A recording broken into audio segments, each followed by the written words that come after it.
6 o'clock. I'm going to call the public session back into order. Let's go ahead and do the Pledge of Allegiance. I pledge allegiance to the flag of the United States of America and to the republic for which it stands, one nation, under God, indivisible, with liberty and justice for all.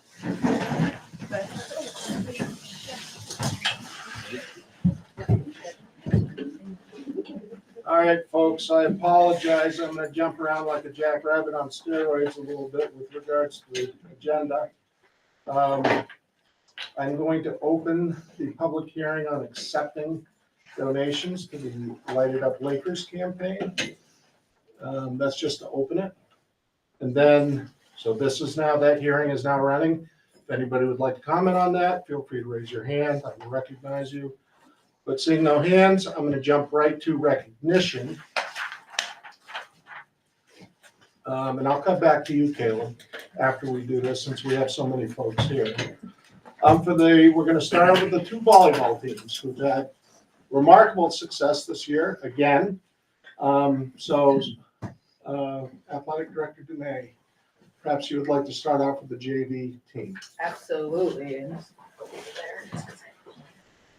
So we're extremely fortunate this year to have our JV volleyball team as well as the varsity volleyball team make the tournament, and not only make the tournament, but they both took home the championship. The JV team went 14-1 during the regular season, and had an incredible year, just dominated out on the court all season long, and then attended the JV tournament at Portsmouth Christian and took home the championship in an exciting day of volleyball, and rose to the challenge and just had an incredible year. And so we're here to recognize the JV volleyball team, coached by Beth Miller.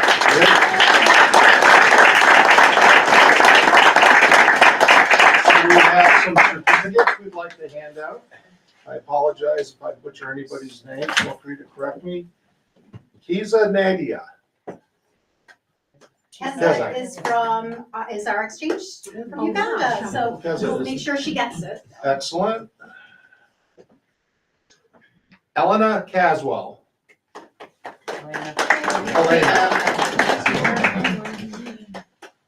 She's not here. Just so you know, at Gusto in Center Harbor, the owner is Elena.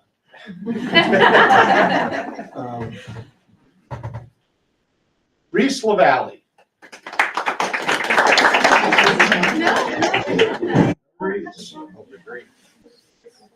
Avery Dubois.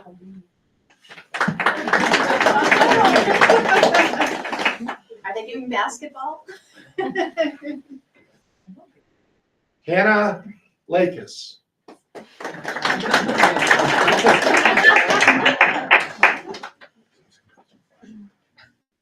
Athena Heel. Are there any JV players? Yes, there are. They'll be formally recognized. Carmen Lutz.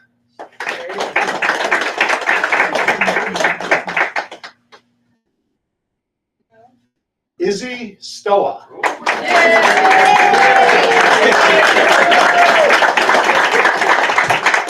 Congratulations. Well done. Thank you for being here. Representing the team. And last but not least, Cora Simpson.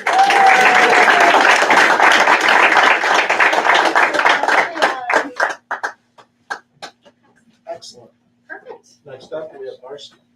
Yes, and varsity volleyball had incredible season.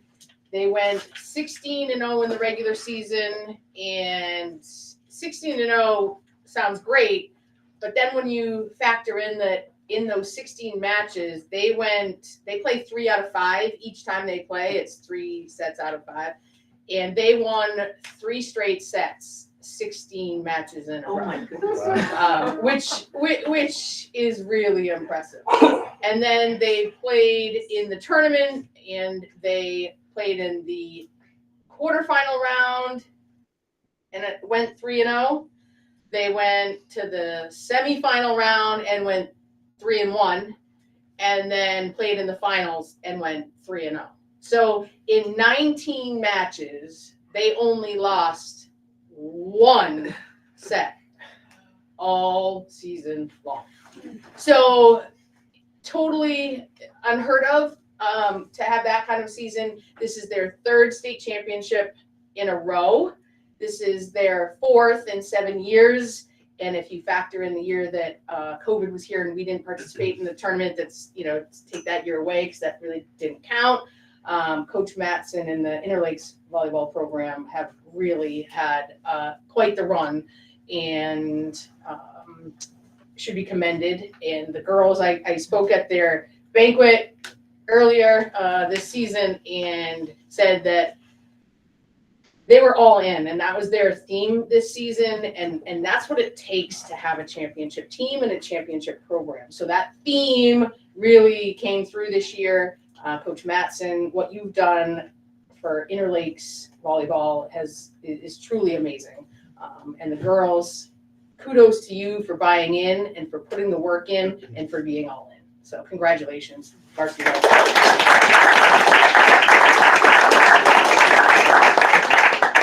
And sorry, I have to say something just because I'm that kind of person, but I don't think that was evidenced any more than in that match with Belmont. And we ended up getting a letter from the principal of Belmont. And this goes to Randy's career, because every single team she's put together, they're all class acts. And you don't see that a lot anymore. And I think it's refreshing. And you girls are fantastic. So with that, Ivy Evans.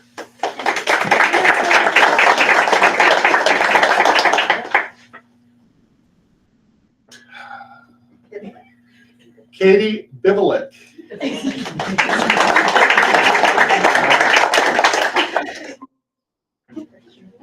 Hannah Nesbitt.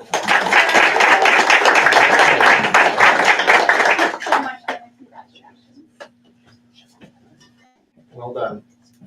Alyssa Snow.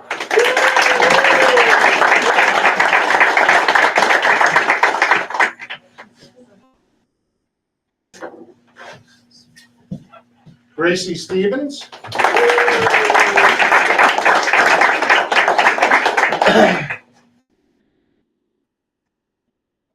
Avery Holmes.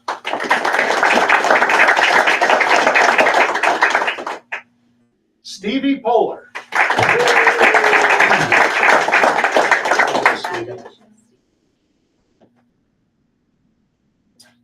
Emily Doda.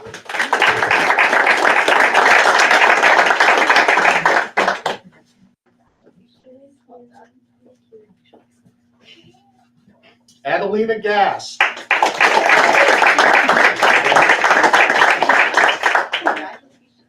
that how you say your name? I guess right, but Adelina's right. Okay. Thank you.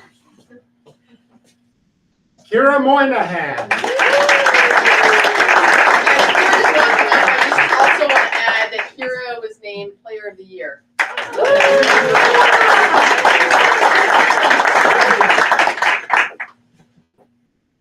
Lillian Librand.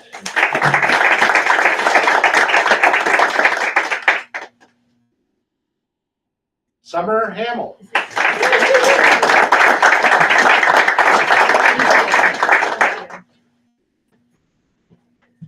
Yeah.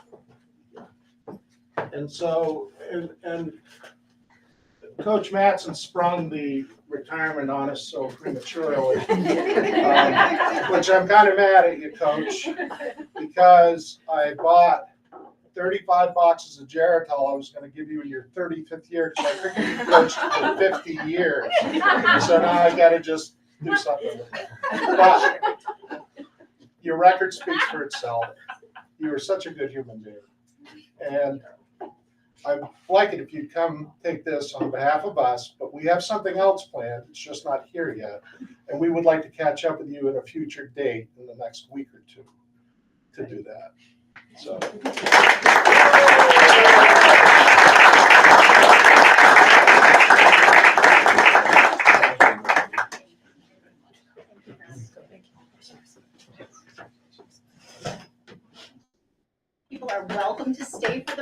Emily, but you don't have to. Welcome. I have got to ask, did you play volleyball with those nails, or was that an actor? Somebody did it. Wow, that's impressive. Thank you, volleyball team. Thank you. Job well done. Oh, we've got two more. We have a brief info commercial about Hall of Fame. Oh. Are you guys? We've got some certificates in here. We've got some certificates here. We have two players that are here. Oh. Help us. Reese and Avery are here.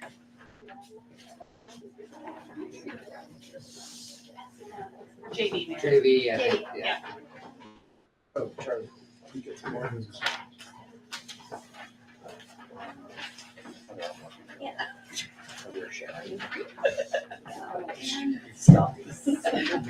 we go. All right, your official moments here.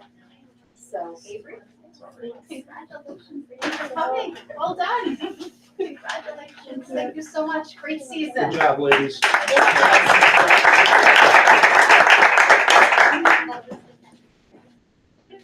What am I supposed to do? I only want you to, that's kind of a commercial, was Sarah Dumais is here. Athletic Hall of Fame is on January 2nd. We're giving you a complimentary ticket if you're able to come. Sarah? We have list of names of people who will be inducted. They're our first class of inductees into the Athletic Hall of Fame. So this is a ticket for you to attend if you're able to, and we'd love to have you. Thank you. And with any luck, Nate Tor will be there. Yes. Okay, so now I need to go back to the donations. We have the public hearing still going on for the Lighted Up Lakers. So I would entertain a motion to accept the donations of $25,000 from Craig Kukowski, Roche Realty Group, the amount of $100, and John and Mary Moriarty in the amount of $1,000. Motion to accept with gratitude the generous donations of $46,651.66 made to the Interlake School District for the Charles G. Burroughs Memorial Athletic Field lights. Thank you, Nancy. Seconded by Duncan. Any discussion? Hearing none, all those in favor say aye. Aye. Opposed? Thank you. Next up, we have donations for the student activities after prom party, to be used specifically for after prom activities. Hayward and Company in the amount of $250.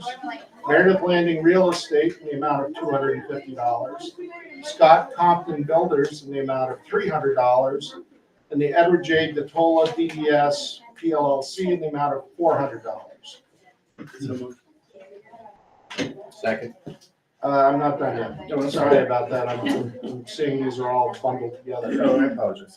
These funds, the next funds are for scholarships for ILES winter enrichment activities. Interlakes PTO is giving $3,000 and the Interlakes PTO is giving $1,000. Why are those broken out, Mary? I think they just came at different times. Different, okay, thank you. And then finally, funds to be used for the Interact Club, which is the Rotary Exchange Student Program. Not exchange, it's the No. Interact is a service club that Rotary, it's a partnership with Rotary. So it's, students are part of it. It's a co-curricular. Great, thank you, sorry, thank you for clarifying that.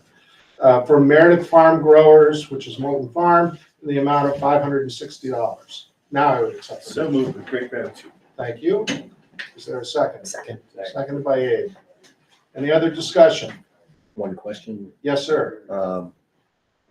not that this is an excessive amount of money by any stretch of the imagination. Any funds that are given to the student activities for the after prom party that are not utilized, what happens to them? So they would stay in the after prom account.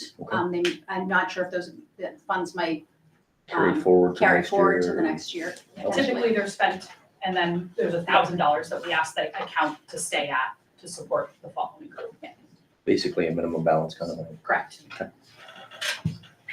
Anything else? Hearing none, all those in favor say aye. Aye. Opposed?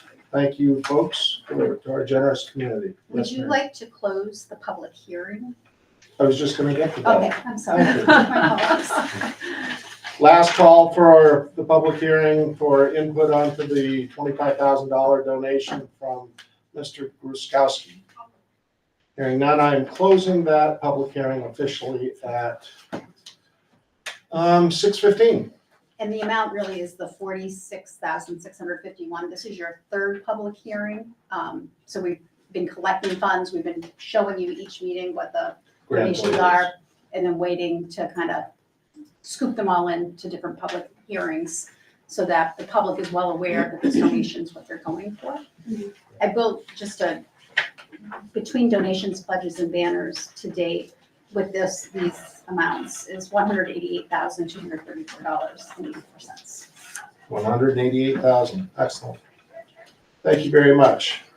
So finally, Caleb, we are back to the student representative update. Mr. Terrio, the floor is yours. All right. So the Laker Bots will wrap up their 2025 year of competition by attending the children's auction tomorrow night at the Belknap Marketplace. The Laker Bots will have a table with activities and coloring books, as well as demos with both the small robots that we use for our summer camp and the large robot that we use for the competition this year. The Interlakes Middle High School concert is this Thursday at 7 p.m. at the Interlakes Community Auditorium. The band, chorus, and jazz band will all be performing multiple pieces. The Interlakes Elementary School concert will be next Wednesday.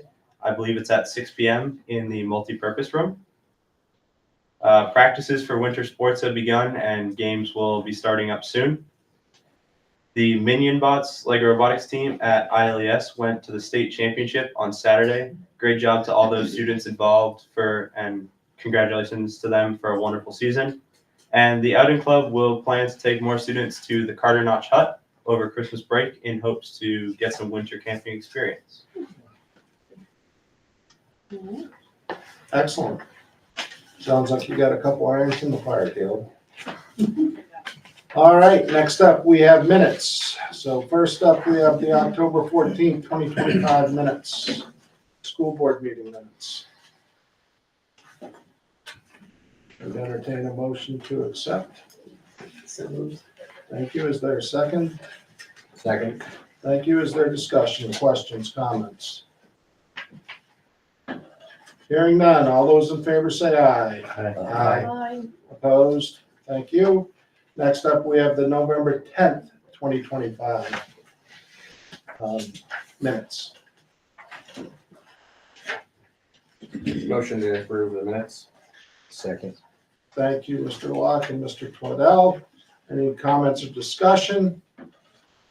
Hearing none. All those in favor say aye. Aye. Opposed? Thank you. Next up, we have the November 18th non-public meeting minutes.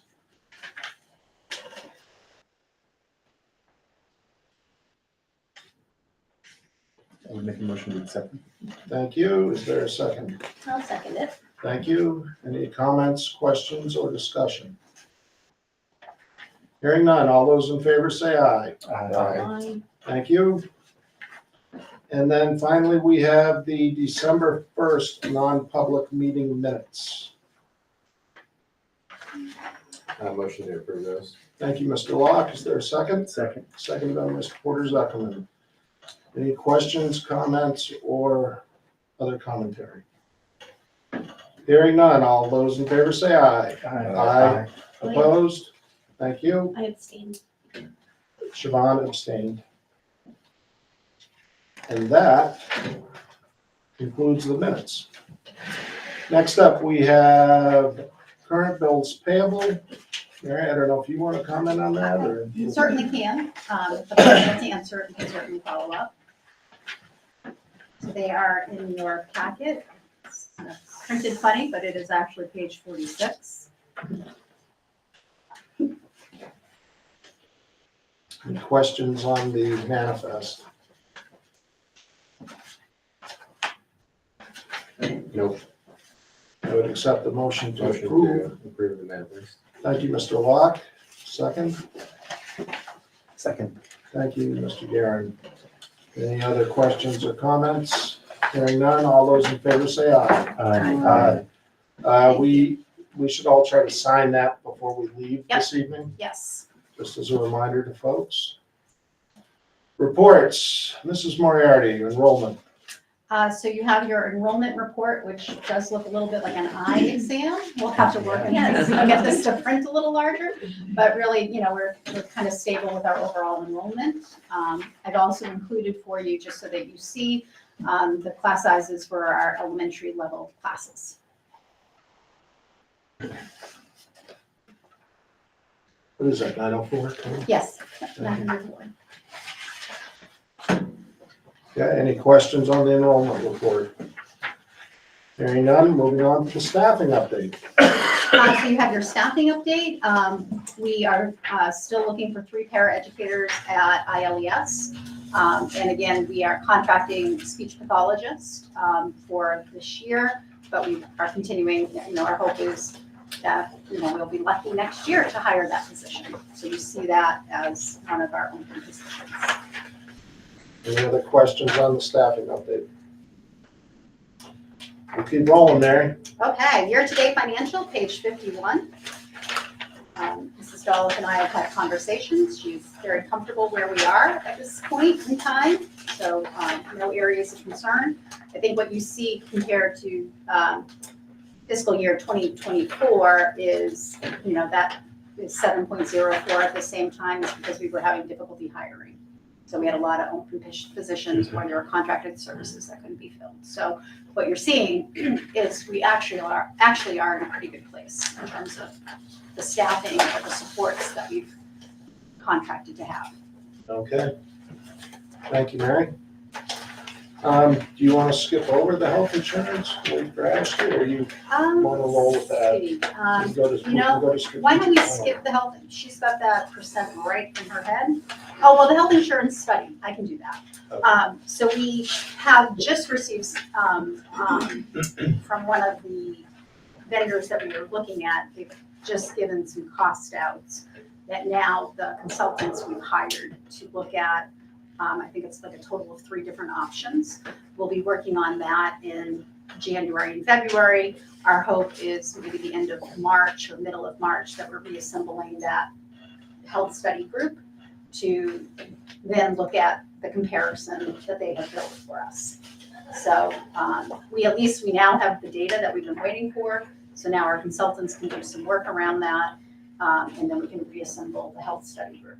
Now, realistically, we're at December 9th. Do you think that'll happen before the new year? No, I think we will reassemble the group towards the middle or end of March.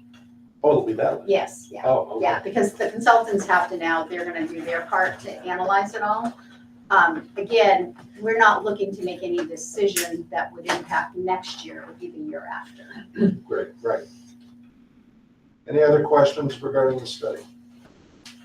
Hearing none, strategic planning update. So, we're behind in the strategic planning process.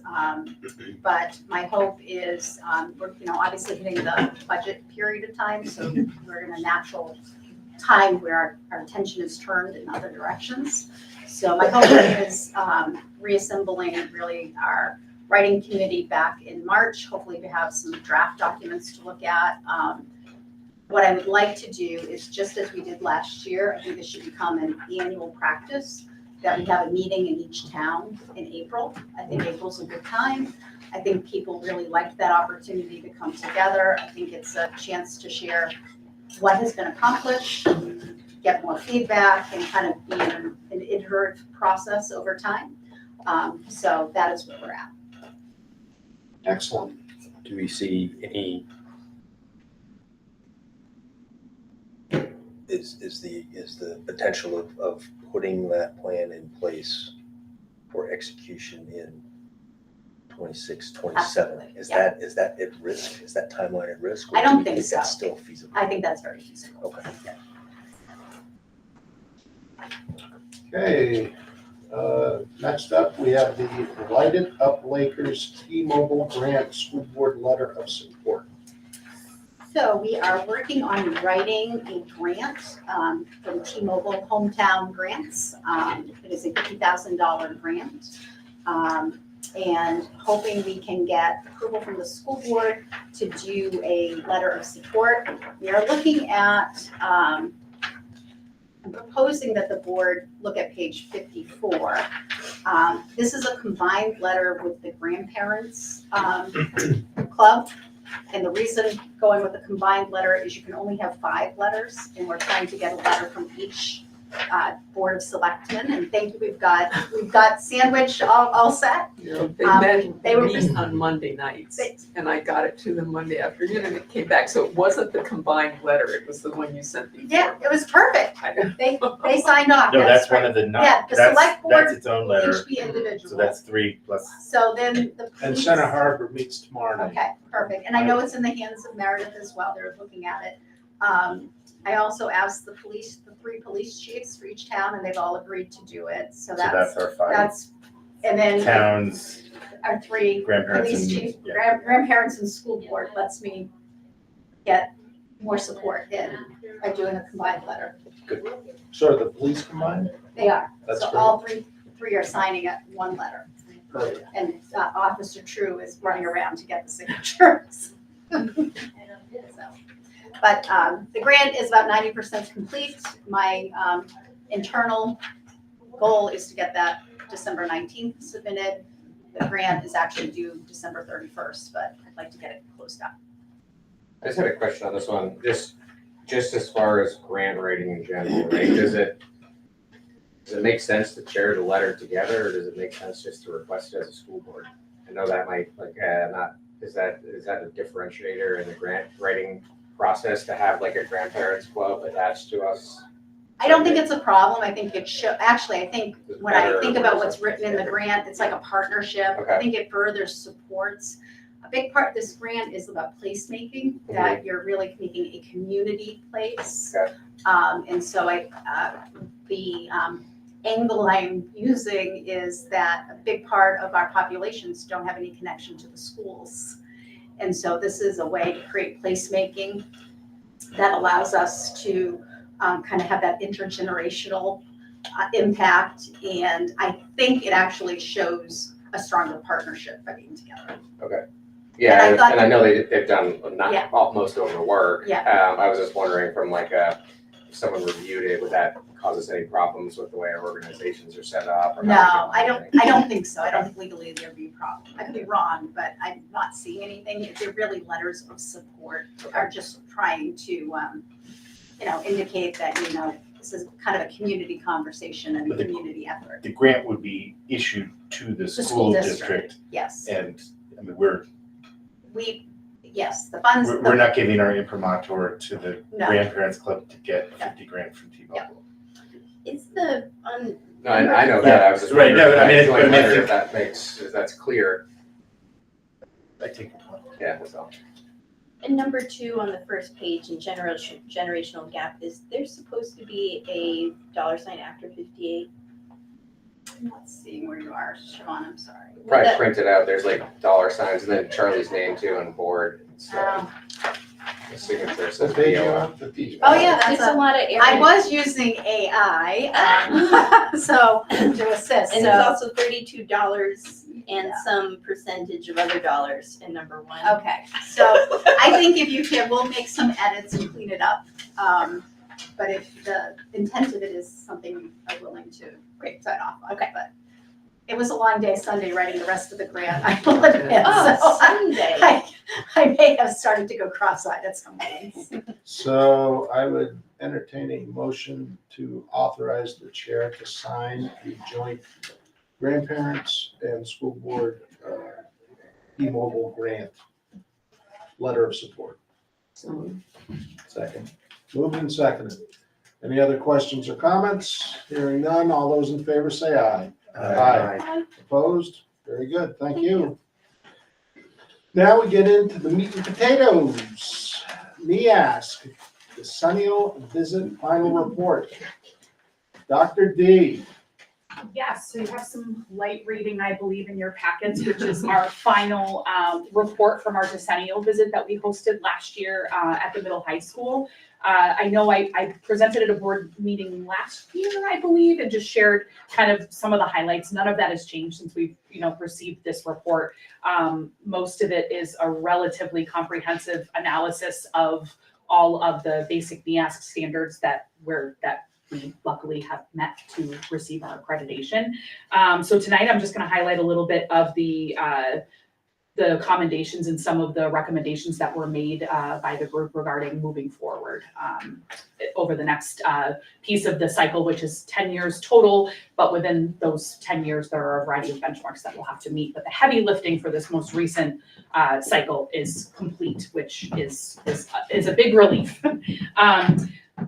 Some of the commendations that I feel are necessary to reiterate is one of them was that our school is socially, emotionally, and physically safe for students and staff. That was something that the committee mentioned multiple times when they were touring the building, talking with kids, talking with staff, and I felt that was that felt good to know that that's not only how our students felt, but how our staff felt, and many of the people that they were able to talk to. I'm sorry to interrupt you, Doc, but one thing I would add to that, because I remember talking to them about, they brought it up. And it's almost like they were surprised how good it was. They're very pleasantly surprised. It made me wonder about other schools, like what they hear. Anyway. Another commendation was our clean and well-maintained building and grounds. They were also very impressed by everything that they saw regarding, I heard multiple times how clean the building was, how respectful the kids were about, picking up trash, cleaning up in the lunchroom, because there were two members of the community particularly that really spent a lot of time immersed with the kids, and were sitting at lunch tables and talking with kids throughout the day. So they did get to see a lot of the minutia that was very genuine, and that was something that came back multiple times. Another commendation was the all-inclusive process of getting input from all the stakeholders for developing our portrait of a graduate. That's been a pretty lengthy process over the last 3 years of trying to make sure that our students, our parents, and our community members and business members in the community have had some venue to provide feedback to something that's going to be essentially a cornerstone of our school, which will be that vision of a Laker, a portrait of a graduate. And when they saw the process, they heard from staff and students about how that went. That was a highlight for them, and that felt good to know that the students also felt very involved in that process. And the quality of the curriculum documents that have been created, that was a big push preparing for the visit and making sure that our curriculum documents, our scope and sequence documents, and all of the things that are essentially the guide and the blueprint to our instruction were in good order, and we did receive a lot of positive feedback about that. Obviously, our design principles and our curriculum documents, in my humble opinion, and also I think in Erica's, are I guess really are, I'm blanking on the word I'm looking, are a model that I think a lot of people look to. And I know we're consistently asked for our body of work in that area. So that is definitely to be commended. A few of the recommendations, which were no surprise to us because they were pieces that we knew we had to continue working on. One is the completion of the completion and the implementation of the portrait of a graduate. The timeline for that, I'm hopeful. I had a Principals Advisory Council meeting this evening, and our draft, we're ready to start moving into some mobilization of that draft, moving forward with creating our ICANN statements and getting ready to really move forward with immersing that into our culture. So my hope is that the portrait of a graduate documents and grading practices that we're hopeful to get put into Alma to make the tracking of our portrait of a graduate a lot easier and more transparent for people to understand, will be ready to go to roll out for the 26-27 school year. A couple more of the recommendations were just to continue our work on updating our scope and sequence, and that is according to actually a new standard that emerged from NEASC after our accreditation. We did everything, and then a new standard has been updated, so we have some work to do to meet that standard, but it was met through our visit previously, if that makes sense. And then to look at schedule exploration to maximize our offering for students and maximize our use of shared staff in the building. So, So I just mentioned to the other board members, I was fortunate, I was able to attend the debrief meeting by the committee last spring, and it was totally consistent with all the details here, which is nice. Yeah. There were no surprises.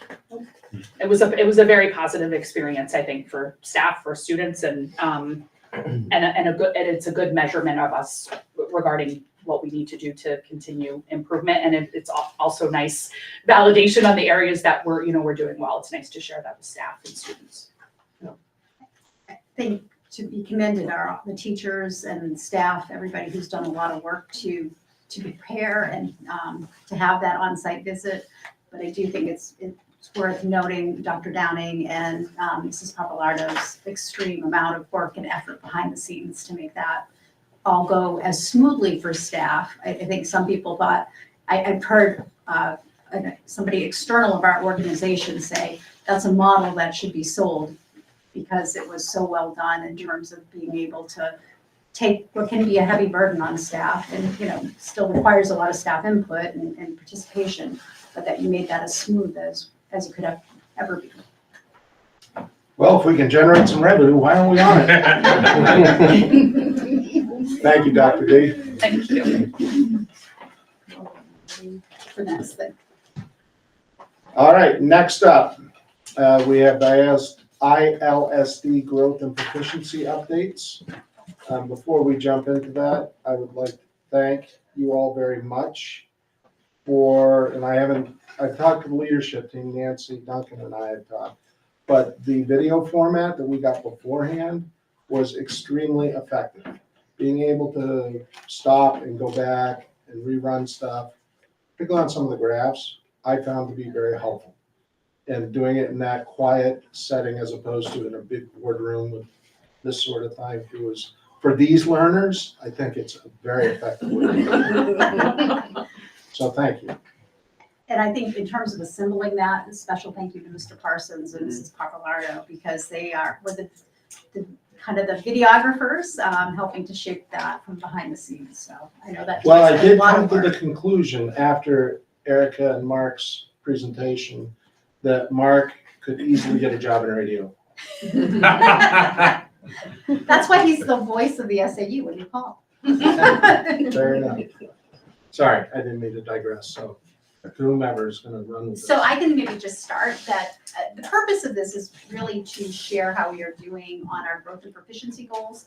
Our proficiency goals are very much tied to the New Hampshire SAS as well as NWEA. Growth is related to NWEA that we have set some measures. We've set a very high bar for ourselves for growth on NWEA. We've set about a 70% measure. NWEA will say if you're at 50% for growth, you're doing well. So we have set that bar very high. I purposely had this quote printed out from the work that that Mrs. Papalardo and Mr. Parsons had in the video was the aim of education is growth. The aim of growth is more growth. We are on a continuous growth journey.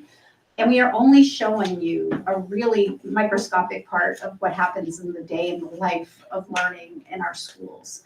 But we wanted, these are proficiency scores are published. It is something that we've certainly had at our annual meeting, taxpayers asking, about our performance in different areas. And we've dug into that to really try to embrace that and try to improve. You're going to see, you've already saw things that are certainly, highlights in areas that we're still struggling with and working on. But I think that's just to frame it, that this is a very small focus of a lot of things that happen in the day of the life of school.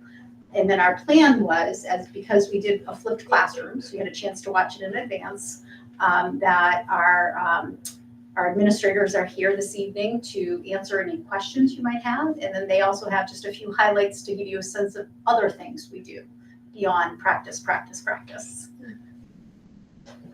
So I guess it's open to the board for questions. Board members, questions? Comments? Did you like the video? Nancy, please. So I had one comment, which is that, you know, as you're going to show us, what you all do is much more than work toward proficiency on state tests. And I think it would have helped me to recognize that going into the video, that this was really the focus, is what we're doing in our classrooms to help our students become proficient in the areas that these tests are, you know, what's my word? Assessing. Anyway, assessing. So I don't know if other people would have that same, I think but it could be good in the introduction to, we did change the title. did you change We it? changed Yeah, the title to try to make that clearer. good. Okay, great. I loved hearing the teachers and the administrators. That was fun, and the kids. I think that That's great. teacher voice is incredibly Yeah. powerful. I have to tell you, as a group, we tend to be shy being videoed.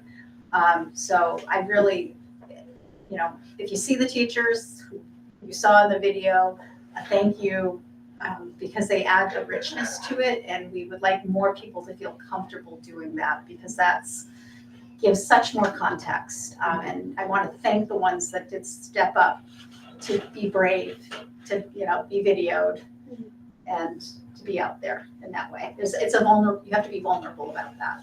Well, you know, one thing I thought about that part of it, I know what you mean. You could tell some of them were, but boy, once they started talking about their subject matter, they were pretty enthusiastic, which I thought was pretty cool. You know, they drank the Kool-Aid, man. And they're ready to roll. So that's what we want, right? We want excited people.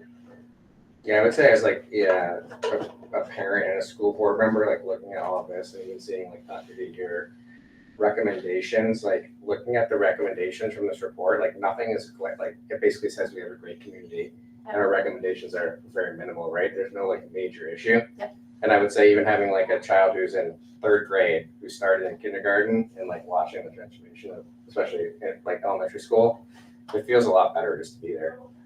And yeah, so appreciate all work for everybody's done. So they each of the principals have some highlights.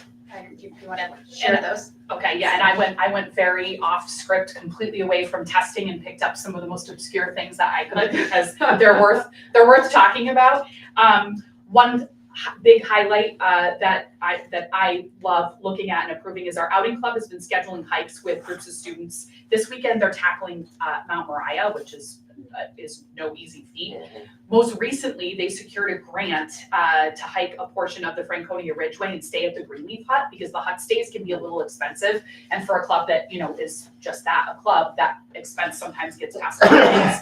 But Hannah Weed and Greg Wood have been like just incredibly tenacious about securing opportunities for the kids. And they've exposed them to a variety of local trails, local hikes, small, big, everything in between. And they've taken a lot of trips to the New Hampshire Climbing and Fitness in Concord to work with kids on kind of, you know, that conditioning piece too that is important. And I just think it's an incredible opportunity to get kids outside and to make those local connections. So that's been a huge highlight with how active our outing club has been this year. And Is they that- use the Laker activity vehicle. That's what I was just gonna Yes, ask. yep, Oh, because good. it's usually a relatively small group of students, and they take the lab and they get to have some pretty incredible experiences. Every other Friday, down to go rock climbing. All right. And another shout out to the people who are brave to drive the lab. You know, not everybody Yeah, is. no. I often say nobody hired me for my drive. So I don't drive the lab. That's an interesting acronym, by the way, the lab. Laker activity vehicle. Yeah. So, This next story is super obscure, but definitely a testament to the power of our community. I'm hoping I can make it through without tripping over myself. So in September, my family and I are big WWE wrestling fans, and we have a student who is also a huge wrestling fan. And I knew that we were going to get to John Cena John Cena was one of his favorites, so I called his mom and asked him, and I do have her permission to share the story. I asked, can I make a sign that says, hey Cena, Juan says hi, so that I can hold it up, because that's a WWE thing, like all the signs. And of course, his mother enthusiastically endorsed that I make a sign for Juan. But the best part of this is when I called her, she said, oh my gosh, this timing is impeccable. I am going to surprise him with tickets to a show in a few weeks. And as many of you know, Officer True has a lot of connections. So the minute that I found out that Juan's family was going to have that opportunity for him, I asked Officer True if he could make a call. And he spoke to Triple H himself. They upgraded Juan to a VIP box. He met John Cena, Triple H, and Dominic Mysterio and had the night of his life. It was incredible. So Officer True is not recognized enough for all the stuff that happens like that behind the scenes. And it made a huge impact. Like retirement night in Boston, It is. right? Like, These were very expensive tickets. It's like the 'cause it was biggest a John huge Cena thing. night in Yes, Boston. it was, and it was an incredible experience for him to have. And on top of just how awesome it was that he got to go, he got to just have this incredible experience because of the connections and the people that just reach out and make these things happen for kids. So Officer True deserves a shout out for that. He is not one for the limelight or for recognition, but these things happen often, and that was a good story that we could tell about that. Scholastic submissions are underway. Thank you to Mrs. Criscone and Mr. Quinn for the tireless efforts to receive recognition for that work. Obviously, students are submitting their work, but the teachers work very tirelessly with a very difficult platform to submit the work, and it's definitely a passion for them, and that's why they do it. And I know we're going to see some incredible results from that as we do every year. So that's exciting. A really cool project that was just happening in Mr. Derek's room, and I'm just going to pass around the rubric because it's neat to look at.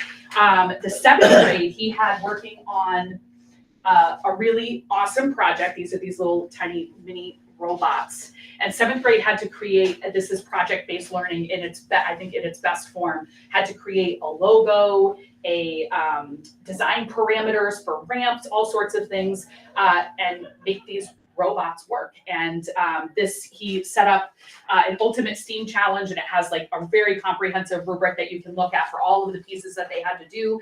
And for 7th grade students, this can be a particularly heavy lift. They worked in groups. The enthusiasm in the space was, you could feel it the minute that you walked in. So just a shout out to the STEAM program for introducing these really cool projects to the kids where they get to work hands-on and have some of that real life experience. And today they actually went over to Laconia to go to this UAV motors and controllers, which is like they manufacture drones. So some more exposure to some really cool pieces within engineering.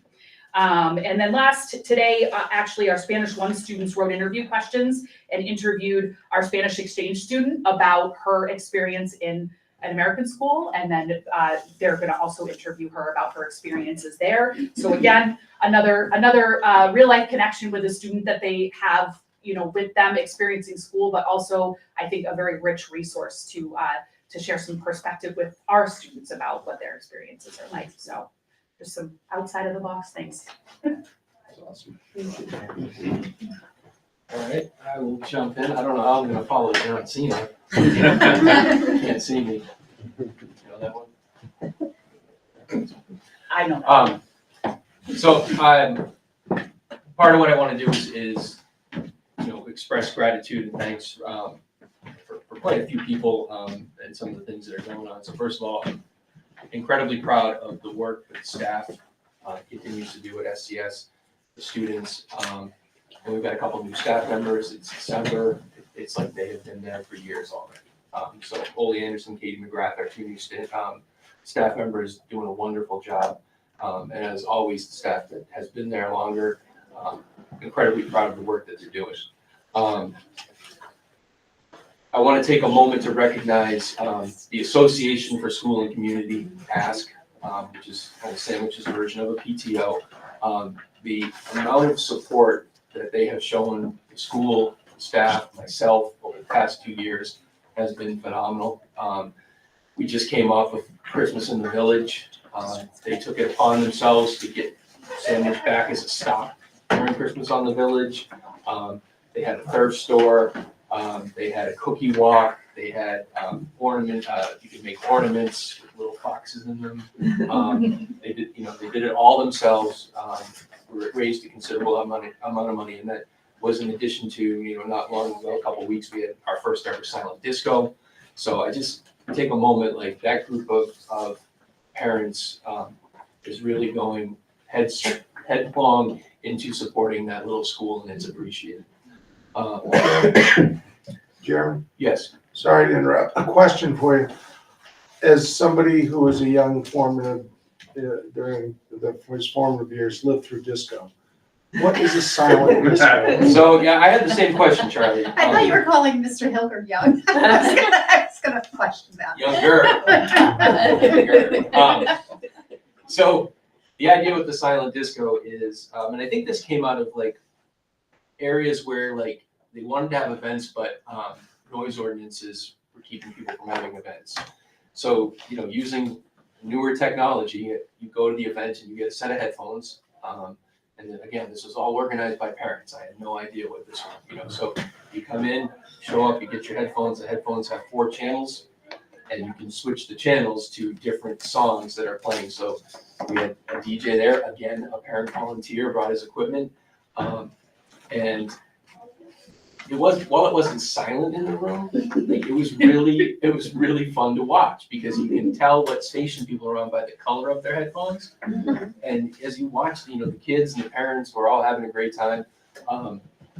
And then all of a sudden you'd start to see like the headphones start lining up colors because everybody was getting on the same song. And then you'd see everybody dancing together. So it was a different event. I'd never been to one before, but it was great. Brought people together. It's dark out, and they had a great time. It was a great event. So.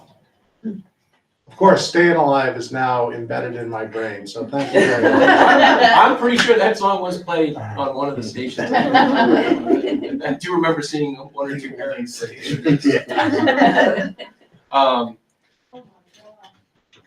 We've had a surge this year in kind of extracurricular activities. Again, speaking to people like wanting to be involved and offer opportunities for kids. So, traditionally we've always had Parks and Rec doing basketball and things like that. But right now we've got basketball just started up. Parent volunteers started a chess club. We've got a knitting club that goes from that's run by Mrs. Spiro, our guidance counselor, and Lori Raymond, our outreach counselor. They do that as volunteers. We're not paying to do it. Kids love it. They come and they knit. In addition to that, Mrs. Gulla's got the math team up and running, and traditionally that's been a 6th grade activity, but we've opened it up. We've got 4th, 5th, and 6th graders doing math team practice with Mrs. Gulla. We've got the Stage and Spoon between our 2 schools coming up, so we have a theater opportunity. And I feel like there's one more that I'm missing. We have more extracurricular activities than we have students for, right, at this point, right? So people competing for kids and time. But it's amazing. It's all just people that want to provide opportunities for kids.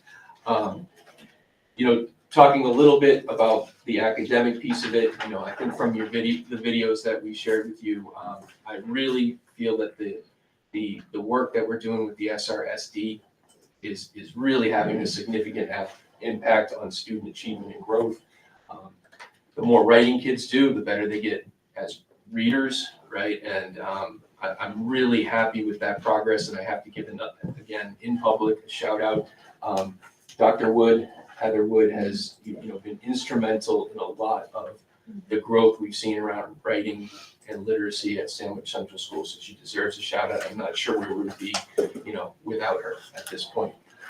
In addition, and I want to thank you guys, because ultimately it was you as a group that supported me when I came to you last year and said I wanted to, redesign the special education model.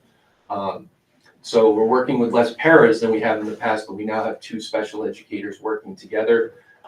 We moved them into a space. They've created this space where they're working together, supervising the paras that are there. And I got to say, in the 16 years that I've been at SCS, I've never been more confident in our special education department. as far as being able to get kids what they need when they need it, but also be able to take care of all of the nuanced details that go into the special education process. So thank you, and I'm really proud. Like I said, Katie McGrath's brand new to us, but Danielle Ralston has done a really nice job of helping me recreate this model. And lastly, here comes my sales pitch. When I think was in year 4 of teaching down at ILES, I think that was about the time that we adopted everyday mathematics. Okay, so that was like my 3rd or 4th year. At that time, I was teaching math and science. So fast forward 22 years later, we're still using everyday mathematics. A different version though, I want The to. version has updated. It has updated. I just want to make sure It has nobody thinks it's wrong. In the opinion of this educator, it's time that we move on. There's 2 kind of parts to this. One of them is, Mrs. Johnson has been working with Math Empowered for about 10 years. Amy Sheldon, I think, received her award last year based on the work she has done with Math Empowered. So I signed up with Mrs. Johnson and Mrs. Sheldon for the Math Empowered leadership training. So that's, going down and being trained so that we can help implement these practices. Now, these are practices. They're approaches to teaching to engage kids, right? So this is not, Math Empowered is not a math program.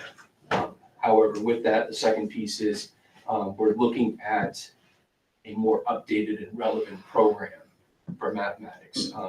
I'm really, every time I go to this training, I come away like more and more excited.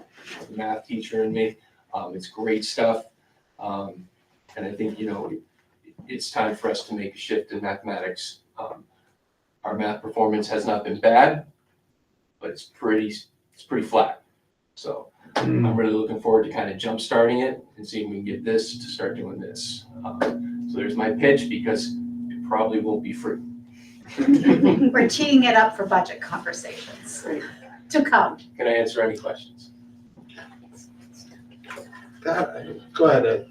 So, Jim, you used a couple of different words there that for non-educators. Yeah. What is the difference between a program, an approach, and a curriculum? Okay, so imagine the program is what comes in the box. Okay. Right, so that's, the materials and whatever the students and the teachers can physically put their hands on, right? So I think that's probably the most traditional resource as a non-educator that you can think of, right?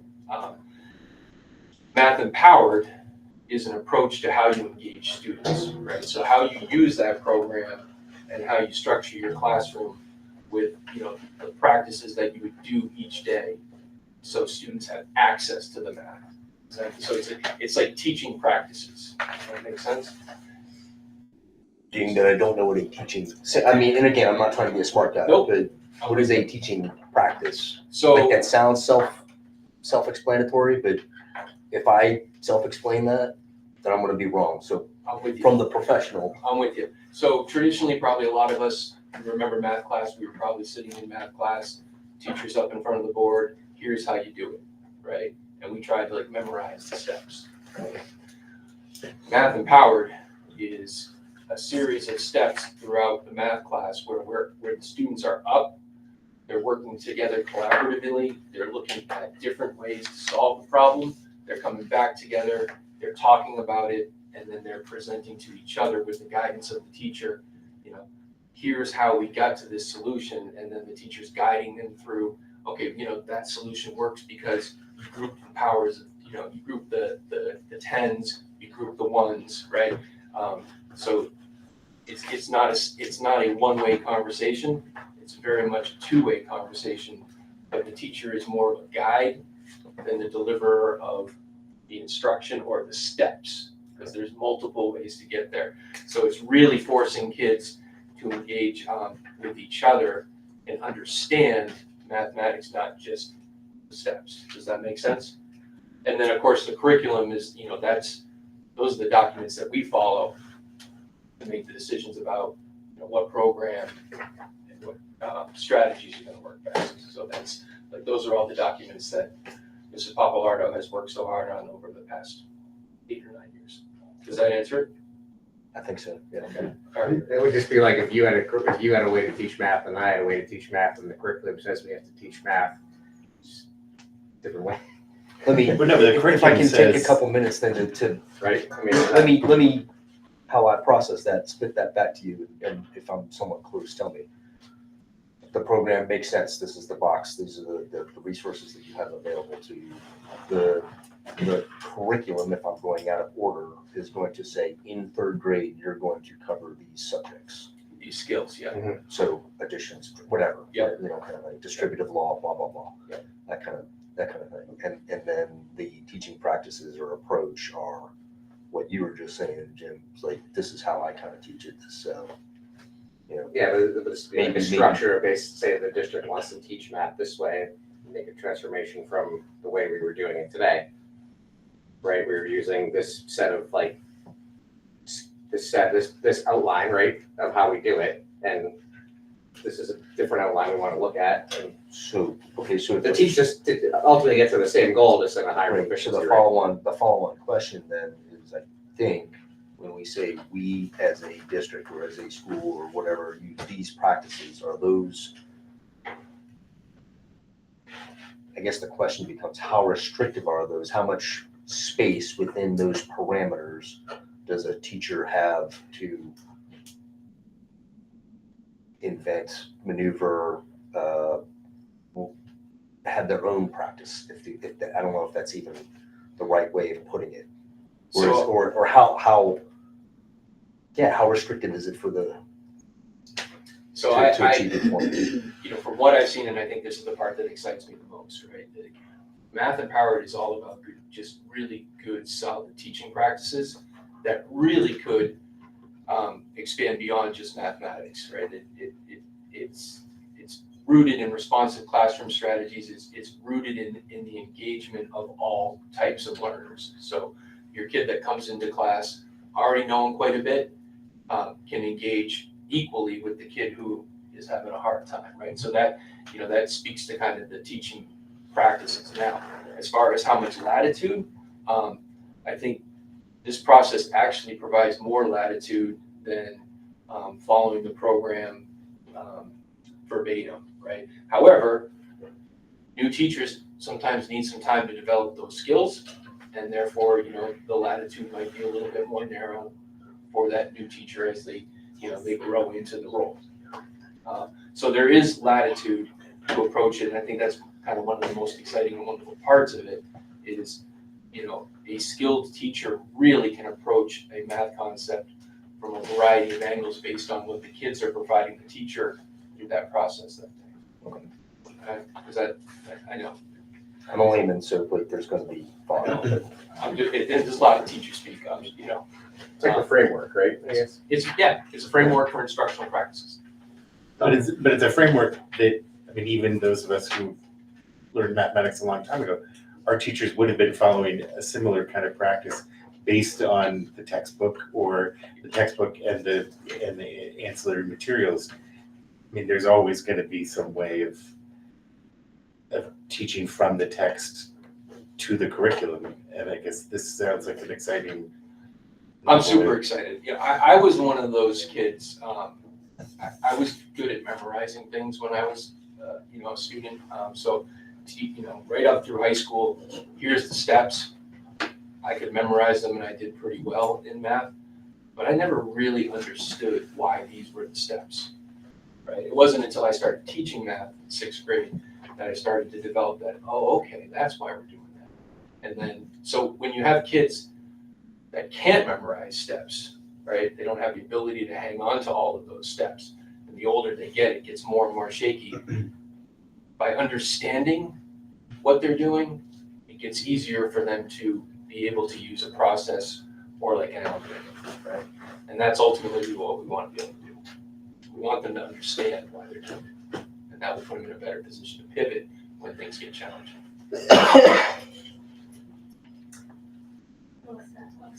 Thanks. So a couple things, I'm so glad you mentioned that. That was something I was really impressed with, the writing program, the whatever the acronym is. SRSD. Because it was all three schools. I mean, it was going up into the middle school, as far as I recall, and I could tell the teachers were excited about it, so that's a wonderful thing. That we're super excited about Yeah. that as well. Yeah, that's great, but I was also thinking about a conversation I had recently with my husband. I forget, it was AI related, he thinks it's cheating. But I think kids' attention spans are different, their brains are differently organized. And I said it's like when computers came in, or in math, calculators, right? Yes, you can find the answer on a calculator, but you also have to know whether that answer is in the right ballpark or something's wrong. And what I hear you saying about this is that if you understand how it's working, you can come to that realization without memorizing the steps. Is that accurate? Yeah, I mean, the calculator, right? Like teachers used to say, well, you're not gonna have a calculator in your pocket, and we all do, right? But you gotta know what you're using that calculator Right. for, right? And so like for me, I could memorize steps, right? So that, the calculator might have helped me on a basic algorithm test. But being able to apply that tool, same thing, when spell check showed up, that's cheating, right? Okay, but at the same time, like you have to be able to still have the understanding, like spell check might tell you that this is the right spelling, but is that the right word, right? So it's all based on, we want to build their understanding. Their understanding has to be as solid as we can possibly get it, so that they can then use these tools to their maximum potential. I think with AI, and this, I'll be honest, like I've been more nervous probably about AI than anybody, right? Like, let's take this slow. These are little kids. I'm not sure they need a ton of more screen time at this age, right? I think AI ultimately comes down to, what are we asking AI to do? If we can put kids in a situation where that tool is helping them with a higher level thinking task, then great, right? If we're just asking AI to write the papers for us, that's not helping us out. They gotta learn how to write the papers. I didn't mean to introduce that topic. No, it's okay. But yes, I understand. I want to throw one last comment in about the mathematics. I have two children that go to SES, and they did not inherit a love of mathematics, and they both claim that it is their absolute favorite subject. I mean, on turn of a dime, they love math more than any other subject, and I have a hard time with it. And so I think that's a testament to the work that's happening there. They both have Mrs. Johnston, and they both sort of come up in that way.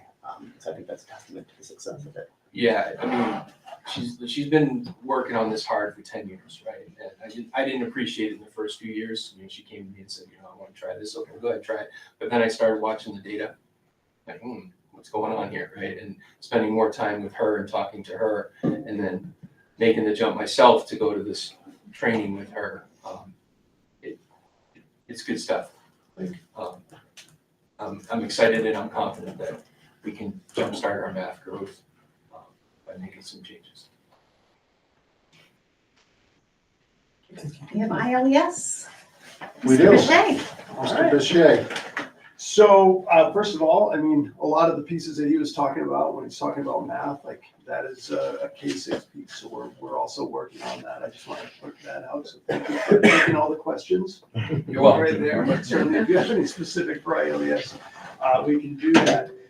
Just a few things that I picked out, not necessarily connected to, to the achievement piece and those things. But that I wanted to point out and talk about. We went from having sort of this Lego club sort of thing, kids after school build Legos. I mean, that's great, right? It's all good. But now we have some folks doing the actual Lego robotics, the first robotics piece. So that's sort of their first time through with the competition. The Minion bots. I can't put up the picture, but boy, it's They were classic. in last Minion. night's Laconia Daily Summit, Yeah, or today's saw Daily that, Summit. yeah. So anyway, they went to North Country Qualifier, their very first one competition, and came home with the Core Values Award, right? And of all the ones that you can get, to me, that's the one, right? That's the one, because as I used to say to kids in running, like there's always somebody that's going to be faster, but if you can be the core values and have the sportsmanship, the teamwork, the inclusion, to me, that's that biggest piece. So anyway, they came back with that, and that's a great piece for them. They did go to the championship and performed very well, but didn't come home with a prize there, but still did an excellent job. So I'm sorry, Yeah. Caleb's mom is a big part of that. Yeah, She I helped is- mentor the team as well. Yeah. I want to say that like that team is 95% a rookie team. There was one student this year that participated on a different team. The last time that team went to a competition was when I was in 4th grade. Wow. And then COVID happened and the team hasn't gone to a competition since. So it was a huge step for them to go and compete and then actually qualify for states and do as well as they did there. it was awesome. Awesome. Thank you That's for great. mentoring. Caleb. Yeah, so then we also have our winter rec, which was mentioned earlier, and we also had the pieces from the PTO tonight. So just a big thank you to the PTO for, they stepped up and said they're going to take care of any of the funding that's needed for students that are in need of financial support in doing that. And so in the original piece, that was a $3,000 check, and then going through the process of getting folks signing up, and we're offering 3 different things. We've got skiing, we've got skating, we've got snowshoeing, 3 different price points, depends on whether you're renting, there's all those things. So once we got to that, turned out they needed a little bit more, and sure enough, they came through, which is why you had the second 1,000. check there, right? So big thank you to them. But I definitely want to, recognize Sarah Larrabee and Kim Amacandioli, and Jess Manser from the PTO, who have been working with us all along, as well as staff members Kate Clark, Meredith Moriarty, Kat DeCamp, and our AP Hillary Martin, for the work that they've been doing to do. I mean, it's a big lift to bring, a couple hundred kids to these different locations and have that all set up. And to me, one of the parts that I've just really enjoyed is that, I'd see a kid in the hall or somewhere, and I'm like, hey, did you sign up for, what did you sign up for? Oh, I signed up for skiing. Oh, great. Did you go skiing? Oh, no, never been. I'm like, yeah, that's what I want to hear. That's what I want to hear. And the same thing with skating and snowshoeing, hearing those same pieces. So we have something that's new, that's there. We said we want it. This is grades 3 through 6. We want everyone, you're all going somewhere. Where's that going to be? And they are. And I think it's going to be a great opportunity. And it was something that folks were looking for. So the first full week that we're back in January will be the first one. So still have a lot of work to do before then and getting this off the ground, but I think we're well on our way for that. A couple other goals that we've had this year coming into the year, in addition to the winter rec, we had some goals around increasing our community connections, as well as getting families into the building for more opportunities. And so to that end, I asked every grade level, I said, I would like you all to have at least 2 family-involved events. I didn't really go into defining that beyond those words of family-involved events. And folks have been doing that. Some grade levels are, well beyond 2 of them, and they've got those mapped out. But we've been having a bunch of those, and I did kind of set up a calendar to space them out throughout the year, so it wasn't like everybody rushes in September or December or June. So they are kind of spaced out, but we've had some great events across the number of the different grades, and having families in both for learning pieces as well as different celebration pieces that are happening. I think the last one was the 2nd grade piece around their Macy's Day Parade, and we filled the spaces in the library area and those spaces with parents, and they were able to be there for part of it. But then we've also had a lot of things right in the classrooms that they were doing. So it's great to have parents back in the building. They seem to be enjoying that. That's what we're hearing. And then in terms of the community, big thanks to Kate Clark and Ashley Shuffleton for our school counselors who organized and pulled off the first career fair that we did last month. And we had in excess of 18 different local businesses represented. Folks came in. We had one area in the gym, and then we can't fit trucks in the gym, so they were out back. And we had a bunch of different options out there. So we had a schedule, a sort of rotation schedule for kids to go through, and structured it differently for the different grade levels. And it was a fantastic opportunity for kids. Everyone was there, did a fantastic job. The amount of local career-related swag that folks brought in and handed out to kids. It did a great service for all those kids. I think, certainly career education is an important piece. But to me, the larger part was, right, having the community come in and be a part, having kids be able to have that connection in the community, have that connection with the schools. And having done these in other places, I know that people love to come in and share what they do. And oftentimes they're really nervous about what's that going to look like? How am I going to talk to kids of whatever age? I used to do this at the middle school, and that was a lot of nervousness for folks, not kids, they were fine. But they come in, they do a great job. And so just a lot of appreciation for the community to be able to come in and do those pieces. So, and that's what I've got there. So, Great. Thank you. And excellent. Any other questions for any of our esteemed principals or our curriculum coordinator?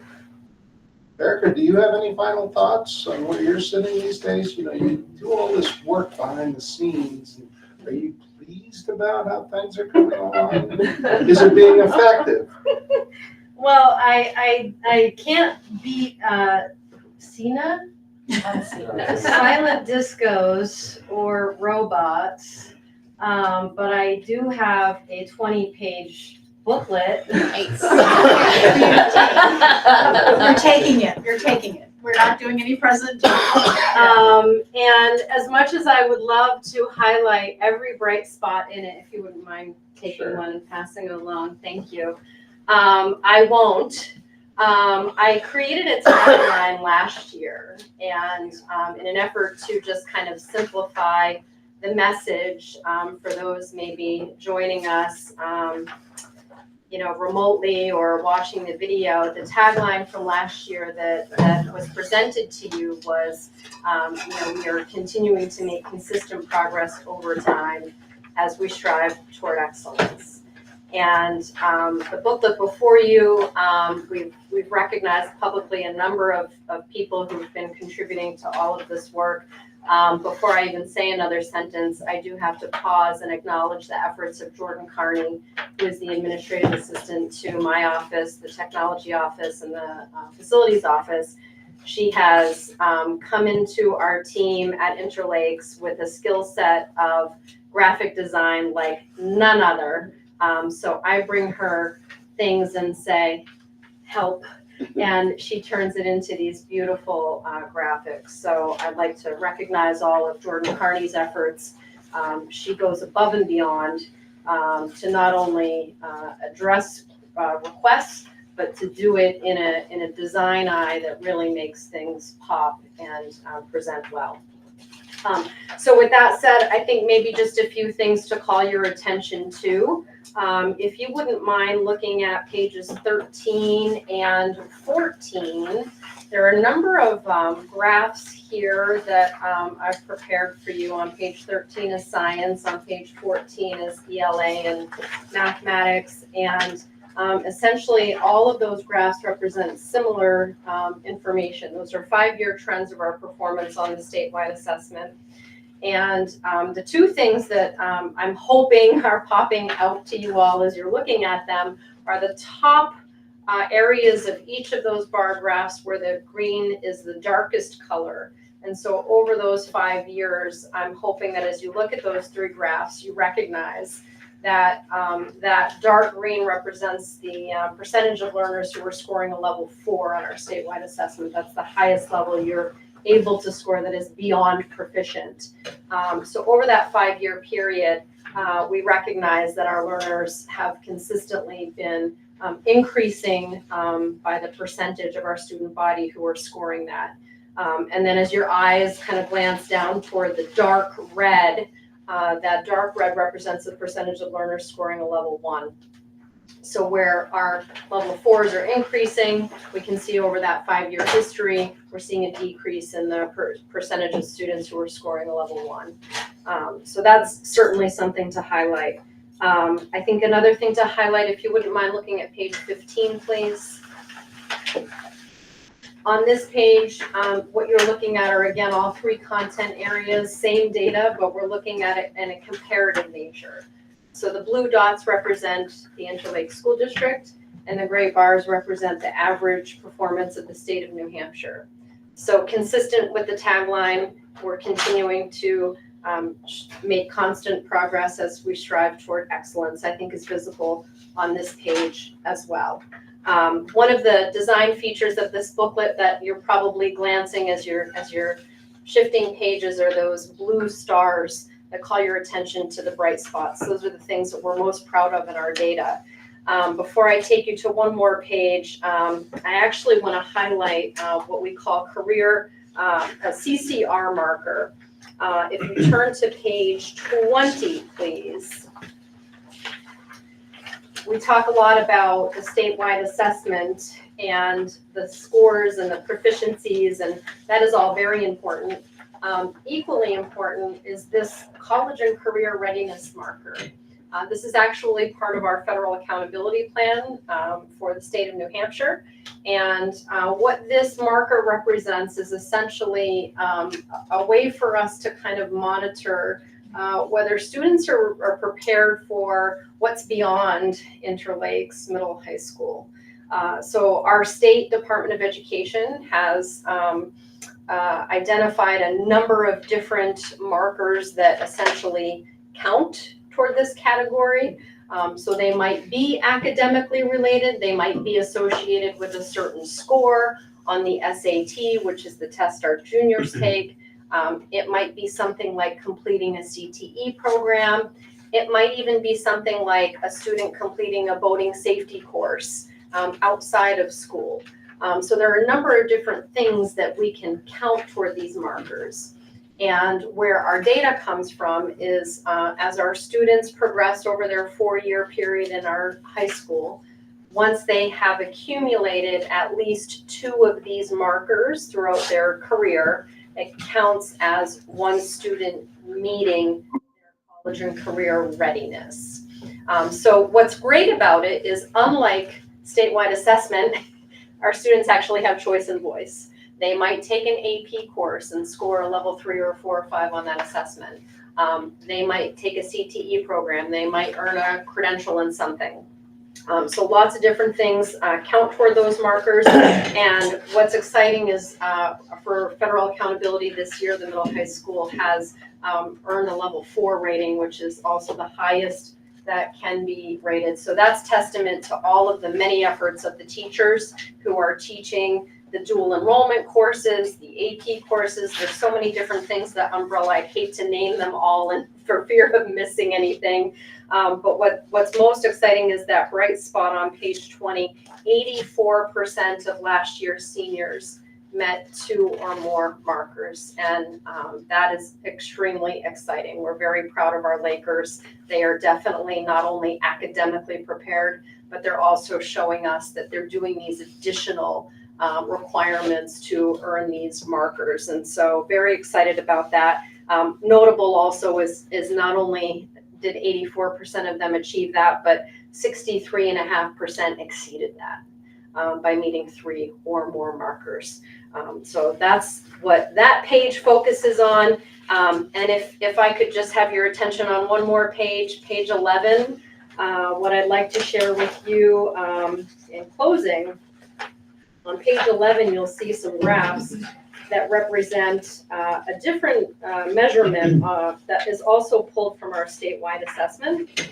So in addition to receiving a proficiency score, our students also receive what we call a mean growth score, which essentially says, well, if you've earned this level last year, what the state does is it looks at how all of the students perform the next school year. And they compare you to everybody else who's earned the same score as you the prior year. This is super complicated. I could spend weeks talking about any of these markers and you'd still be a little confused. So if you're not following, I apologize. I'm happy to answer questions, but it's deep things. But what I'd like to focus on maybe is the graph. It speaks a little bit more powerfully than any explanation I can give you about federal accountability and those weeds. But those graphs at the bottom, you can see a couple more bright spots down there, notably in our 7th and 8th grade data. So what we see here is our middle school students are really doing an exceptional job, not just with proficiency, but with growth. So without that, nothing else matters and we never get to proficiency. So that's incredibly exciting. And last year's 7th grade, those were the 7th grade scores, that particular cohort of students were close to 40% with special education needs, 504 needs. That's amazing. Which is significantly high. Incredible. So that said, there are some spots that aren't bright that we definitely are aware of, monitoring, focusing on, and continue to do our work every day. We do have some other growth scores that you can see in that graph that don't look similar to those 7th and 8th grade graphs. So that's the hard work that we're doing currently, is really digging into better understanding the impact of that. In addition to, so federal accountability is, all of our schools are currently in good standing, which is exciting. And there are 4 different indicators that our state uses to determine that standing. So 3 of them actually come from statewide assessment results. One being achievement, one being growth, one being equity. The 4th one we actually don't have any scores for because we don't have a significant enough population of English language learners, but there technically is a 4th score. We are assessed on only 3 of them due to our population. So we continue to monitor that. That growth score is actually kind of a double dipper score for our schools. So not only is it a measurement for growth, but the same numbers are used to evaluate what the state refers to as equity. So those are 2 things that we're currently paying some close attention to, so that we can hopefully replicate some of that great data that we're seeing in our 7th and 8th grade. So. And it is complex. Yeah. It's very complex. Our growth goal in the school district is based on NWEA, which is a large normative study about growth. And that is our focus. Clearly, we need to also, for accountability, be looking at this part, but it's one of those pinch points with standardized state testing that makes it a challenge. So I think we're trying to we are in a great place right now, but we are concerned that maybe our growth from the state's perspective in certain areas is not meeting the standard, and that may become something next year that is, from accountability standpoint, something that we'll have a different conversation on. But I don't think there is, we are working incredibly hard on it, and we're going to keep working on it and working in each classroom, but without becoming that's all we do. So it's a tricky balance. I like to think about it, I'm on a BOSU ball, and you're trying to balance state accountability and also, really engaging meaningful, deep learning experiences. So just to kind of end on that piece. What kind of a ball? BOSU ball? Isn't that like a Big bouncy Do I have ball. it- that you do I have sit it on wrong? to work I don't on know. your core. I've heard of it before, I like it though. I believe it is an athletic thing, so I probably have it wrong. It's flat on the bottom with the ball on the Yes. top, so you get it for bounds. You're correct. Well, if that's the only question. I had a couple questions.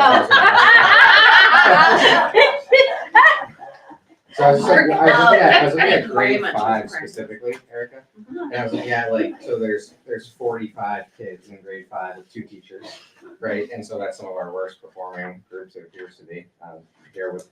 From 4th grade last year. Yeah, so 4th grade coming in, yeah. Mhm. So has there been any thought or just discussion around correlation of class size with how this all matches, right? Or is that something that we need to look at or not?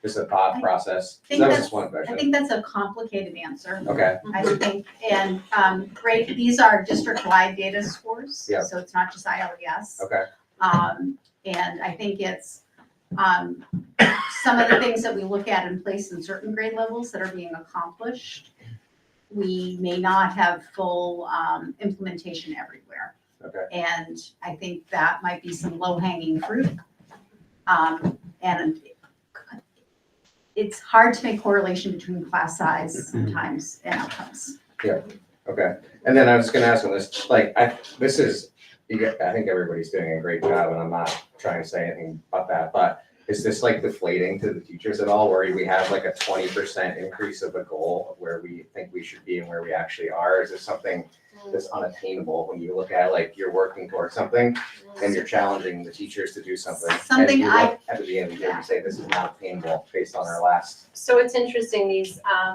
are the goals that are set forth by our Mandated, right? Department of Education.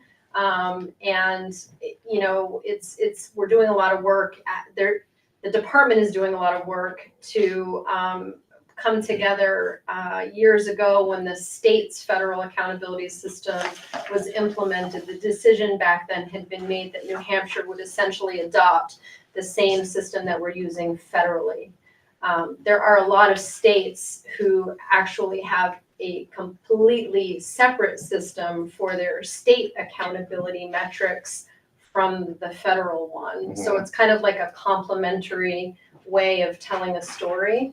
Our state didn't take that avenue when the timeline presented itself. The state currently has a task force that's working on actually digging into how other states do their accountability systems. It's a very complex system because as soon as you make a decision about, well, should everybody be evaluated with the same metrics? And in your gut, you kind of say, yes, you know, and then we realize that there are schools in our state that have very specific missions who specifically enroll a certain profile of learner. And so given that, some of those schools are definitely like almost 100% slated for designation year after year after year after year. So we want to talk about something that feels deflating. It's kind of that system of, you know, how do we acknowledge that we're not all equal and we all share the same goals? So the state is working, and the state, you know, that the person who I get a lot of professional development support from has shared that they're looking forward to doing some updates with this. Okay. So that even from the state perspective, you can see that our statewide averages are not near the goals that we've been setting for ourselves. Yeah. Yes. And I think we have been progressing, right? Like, this makes sense. I think we're improving. But when you look at this, if you're like, say, a new teacher or somebody, you say, oh man, next year my math goal is 53% and I've been at 45 for the last years. You're just like, you're kind of like, you're not, the day one, you know that that's probably not attainable, no matter what you do. And so the other thing that we try to focus on with these goals is supplement that with our growth goals. So that we've got 2 targets that we're working toward, which I think really helps provide that motivation for all of us. Okay. Right. Erica, so, and Jim kind of touched on this. Obviously, if you look at this, you can see that the state goals keep going up and up and up and up. What is the end state? And do we know what is the projected year, the state level, whether they change or not, acknowledging the point that you just made that this may be revisited? What does, in the long term, are we looking for 100% across the board? Is that the goal? Because that seems to me to be unrealistic.